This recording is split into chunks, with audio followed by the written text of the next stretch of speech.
ya estamos aquí con nuestro invitado Ramón Sendoya. Pero, Es que siempre me llama Ramón. Román. No, él te llama Ramón. Me acaba de llamar todavía. Sí, ha sido no pasa nada. un lapsus. Él no le entra. Pero, bueno, pero sin embargo se me quedó en el tintero y por eso lo estaba apurando al doctor Barba, porque yo quiero, en relación al caso de la señora Mónica Izquierdo, que comentamos el domingo pasado, voy a precisar algunos datos y voy a hacer alguna rectificación que ella me ha solicitado. Los hechos de ese caso son los siguientes. Una señora Izquierdo, vamos a hacerlo simple, en el año 92 contrae matrimonio con un señor Sandoval en Sullana, con quien tuvo 2 hijos que ahora son mayores de edad. El año 2000 inicia una relación de convivencia en Piura con un oficial de la Fuerza Aérea, con quien tuvo un 3er hijo que todavía es menor de edad. En el año 2005 fue informada ella por su entonces conviviente de que su esposo, supuestamente difunto, el primero, en realidad estaba vivo. El 2009 inicia otra relación de convivencia con un compañero de trabajo en el gobierno regional de Piura. En el 2012 contrae matrimonio con Martín Berenson, afirmándole a él ser viuda y con quien tiene otro hijo. En el 2014, el señor Berenson se entera de que el esposo de la doctora Izquierdo, el señor Héctor Sandoval, estaba vivo y solicita, por tanto, el divorcio inmediato basado en la ley 29227 y posteriormente demanda la nulidad de matrimonio por causal de bigamia. El matrimonio es declarado nulo, pero no por bigamia. La señora recurre en casación a la Corte Suprema y es donde está ahora.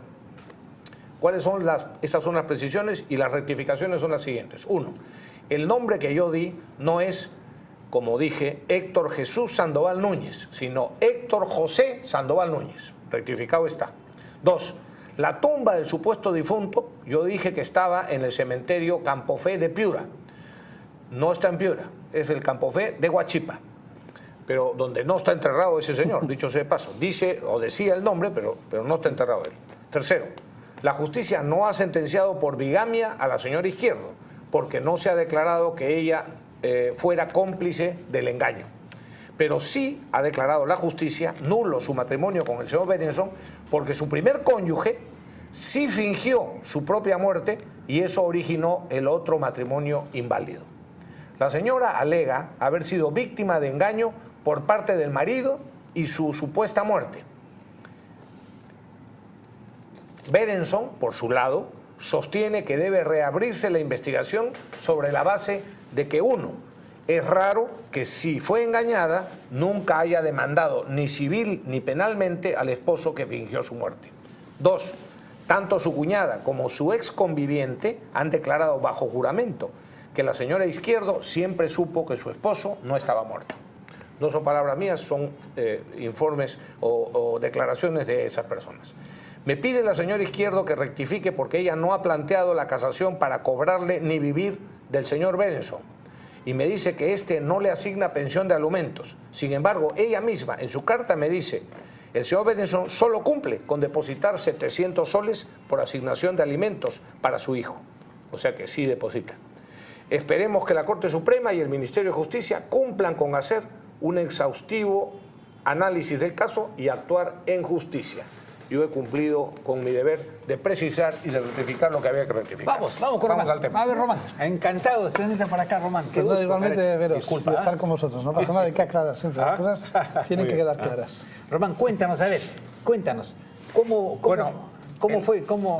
Primero el tema porque Román, que es español y conoce toda la política española y comentábamos ahora el artículo de Mario Vargallos. Sí. ¿Qué nos puedes decir de eso? Bueno, el último artículo, ¿no? El de la pregunta publicada en El País ayer, bueno, el domingo, hoy, vamos, en España, la diferencia horaria.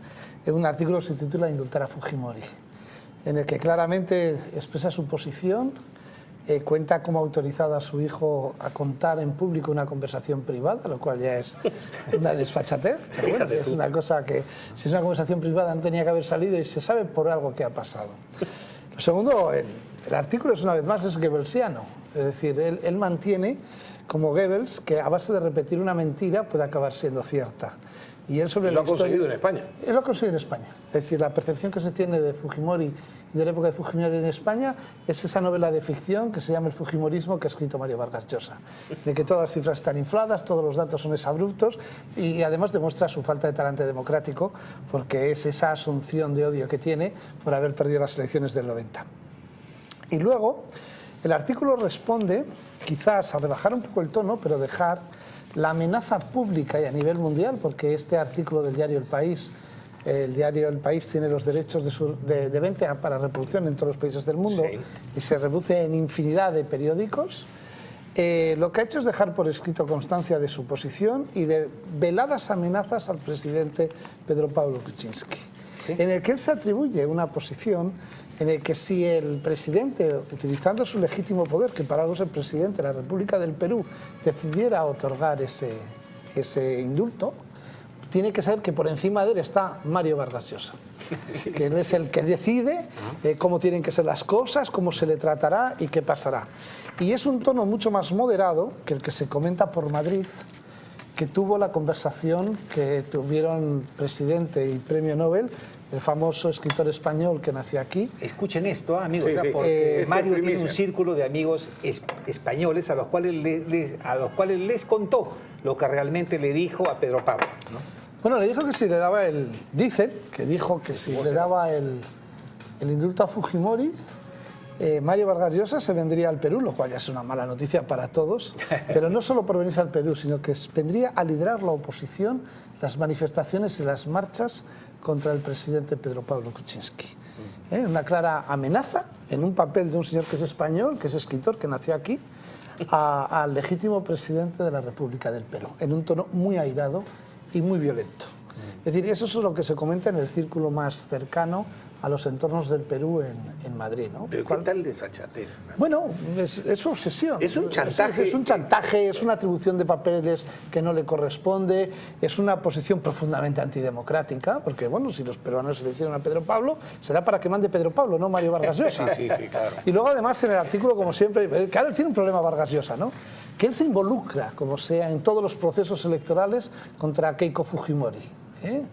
En el artículo dice que el proceso judicial contra Fujimori tuvo todas las garantías penales internacionales reconocidas, quitando que el que dio la idea de cómo enfocar la acusación ante la falta de pruebas fue el juez Baltasar Garzón, un juez español muy conocido por nosotros, porque entre otras cosas la judicatura española por unanimidad lo echó de la carrera por prevaricación, Sí, que es el peor delito que puede cometer un juez, ¿no? Sí. Entonces, bueno, ese es el magnífico, estupendo, tal, y que además ensalza tanto la justicia peruana que llama la atención que esa justicia que declaró inocente de cualquier vínculo o responsabilidad a Keiko Fujimori, eso ya no le vale para Mario Vargas Llosa, que tiene una visión selectiva del país y de las cosas en función de sus intereses. Como novelista no tiene precio.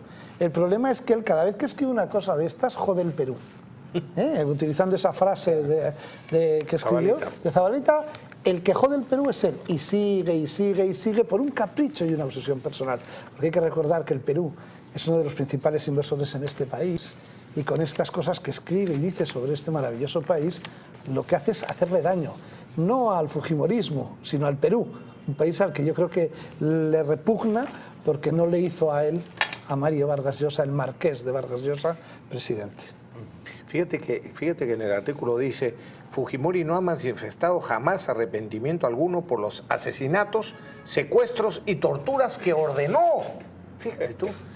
Tampoco ha devuelto un solo centavo de los varios miles de millones de dólares que sacó al extranjero de manera ilegal. Bueno, esos son esos millones que ni estaban en las cuentas del Estado y por eso no se encontraron fuera. Pero que él, de manera goebbelsiana, Es increíble. una y otra vez, además, bueno, está habiendo puesto los 6.000 millones. Sí, claro. Porque normalmente ponen los 6.000 millones, que puede haber puesto 13.000, ¿eh? Sí, claro. Oye, en la ficción puedes poner lo que quieras, o sea, es gratis, ¿no? Habla de los miles de millones. Y bueno, curiosamente encontraron en Suiza de Vladimiro Montesinos unos pocos. Sí. Con la capacidad que tiene hoy el mundo de encontrar los dólares de todo el mundo en todas partes, cuando no aparecen será por algo, ¿no? Porque probablemente solo estén en la cabeza de Mario Vargas Llosa. Está demostrado, Jorge Vaca Campodónico ha demostrado en un artículo absolutamente objetivo en las cifras, como los 6.000 millones No existe. de dólares, sí, de las privatizaciones de empresas públicas, están hasta el último céntimo Aquí gastados. en las cuentas del Estado peruano. Hasta el último céntimo. Está demostrado. Claro, estas mentiras cuentan con el desconocimiento de la población sobre los datos precisos.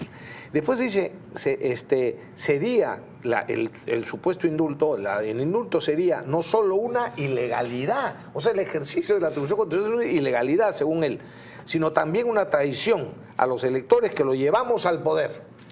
Sí, pero es que le ha llevado al poder también a Alejandro Toledo, a Ollanta Humala, de los que al final dice, bueno, hay unos casos de corrupción que se tienen que dirimir, porque qué disgusto tengo. Sí. No, perdone, usted es el garante. El marqués de Vargas Llosa se autoproclamó, vamos, el garante. Yo quiero saber qué responsabilidades penales y económicas va a asumir el garante por habernos traído al gobierno del Perú a semejante panda de corruptos y ladrones, de los que él, que parece que, no, mi hijo apoyó. Él estaba en los escenarios, claro, levantando los sí, brazos con otro presidente regional que está en la cárcel, pidiendo el voto en la época de Alejandro Toledo, que hizo lo mismo. Hay en YouTube un vídeo de 7 minutos en el que dice, bueno, ya como Ollanta Humala ya ha corregido, he hablado con él, les digo yo que este hombre es honesto, cabal, va a hacer un magnífico gobierno para el Perú. Bueno, pues esos son los que apoyaba Vargas Llosa, que prometió, por cierto, que si ganaba Humala se iba a venir a vivir al Perú y con su hijo Álvaro y traer toda su plata. Y su plata. Y Que le iba a invertir acá. durante una temporada yo pensé que había fallecido en la soledad y en la absoluta pobreza, porque yo no pensaba que Mario Vargas Llosa mentía. Y de repente apareció con la China y dije, hombre, después del chino, la China. La China le llaman ustedes allá, ¿no? Sí, a Isabel.